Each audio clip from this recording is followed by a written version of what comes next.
Hi, I'm Dr. Jay Shetlin, author of The Roommate Survival Guide and Relationship Bullseye. Two great books that go hand in hand together. And look, statistically speaking, I should be in prison or on welfare or who knows what other horrible thing simply because I was the only child raised by a single parent in a single wide trailer. But yet overcoming those crazy odds due to gratitude and just surrounding myself with the right friends and the right people, I've learned some amazing things that I want to share with you and your family. Look, I had the opportunity of living both in Asia for several years, in America and in Europe, and taking these cultures together and living with over 43 different people over the course of my growing up and growing older, between having roommates or getting married or having kids or living with other people when I was younger or having a foreign exchange student live with us, etc. I've had a lot of people that I've lived with or in my homes, and I've learned some amazing things.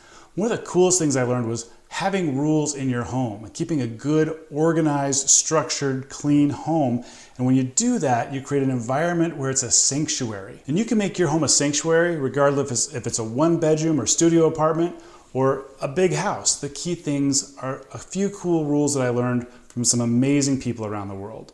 One that I implemented in my home is we don't wear our shoes. And it's not just about not dragging in the dirt from outside, though that is a key part of it, but it's grounding. It's keeping your home as a sanctuary, not dragging in all the junk from outside. Watch this. Regardless of your religious background, there are several different religions that have temples around the world. And every temple you go to, whether it's Christian, Jewish, Muslim, Buddhist, it doesn't matter. You take your shoes off at every one when you enter to show that it is a sanctuary, that you're making a small sacrifice of peeling off some of the layers of the outside world to come into this holier, calmer, cleaner, quieter place. Now, a home is for families, and so there is some rambunctiousness, but no one needs to raise their voice in a home. That's another key rule that I think is important, because he who raises his voice loses. If you look at the old guideline book of how to win friends and influence people. So why does anybody need to raise your voice? Once you've raised your voice, you've lost your anger. Once you've lost your anger, the communication through compassion and understanding is gone. So learning to not raise your voice in your home is a very important thing.